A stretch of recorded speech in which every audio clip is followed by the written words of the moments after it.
मुझसे कितने ही लोगों ने कहा है, गाय को रात में रोटी मत दिया करो, अपशकुन होता है, सुबह दिया करो।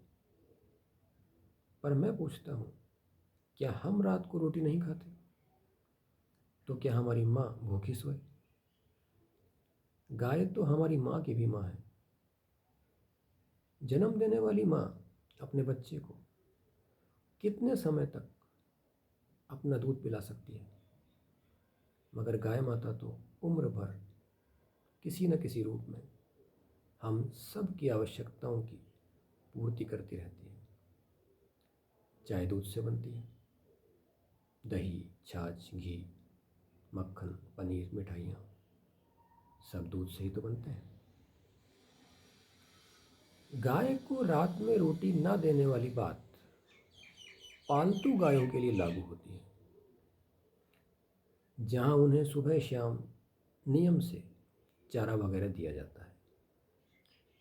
इस बात से मैं भी सहमत हूँ, क्योंकि खाने पीने के नियम आवश्यक हैं। मगर आज स्थितियाँ बदल चुकी हैं। हमें इतना सब देने वाली गाय माता रात में गलियों में रंभाती फिरती है। मैं खिड़की से देखता हूँ, वो कभी किसी घर के आगे, कभी किसी दरवाजे के पास बनी ताक में इस आस में देखती है कि कहीं कुछ मिल जाए। ऐसे में उसे खाने को अगर मैंने कुछ दे दिया तो क्या गुनाह कर दिया?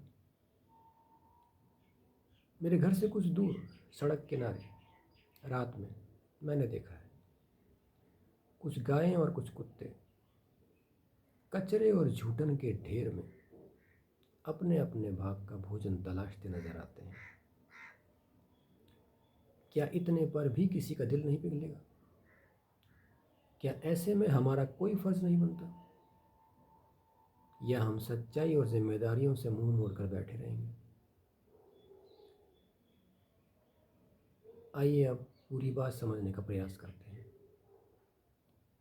कि जिस किसी ने भी गाय को सुबह रोटी देने का नियम बनाया होगा, मेरे हिसाब से उस इंसान ने ये सोचकर बनाया होगा कि इस बहाने सुबह का भोजन समय पर बन जाए, क्योंकि कई घरों में भोजन समय पर नहीं बन पाता है और इससे पूरे परिवार की दिनचर्या बिगड़ती है। और एक बात तो सच है कि किसी भी काम को धर्म अधर्म से, शुभ अशुभ से जोड़ दिया जाए तो कहीं अनिष्ट ना हो जाए, इस डर से हम सब उस काम को करते हैं। गाय को सुबह रोटी देनी चाहिए, मैं भी देता हूँ, मगर रात को रोटी नहीं देनी चाहिए, चाहे वो झूठन ही खाए। ये बात कहाँ तक उचित है? जन कल्याण के उद्देश्य से मैंने अपनी बात कह दी है। अब इसके आगे आपको क्या करना है, इस बात का निर्णय आप स्वयं लें तो बेहतर होगा। The name of my channel is easy, make your thought easy, make your life easy. मैं आगे भी आपके सामने आता रहूँगा। मेरा अगला विषय है, क्या अंक 3 अशुभ है? Thank you.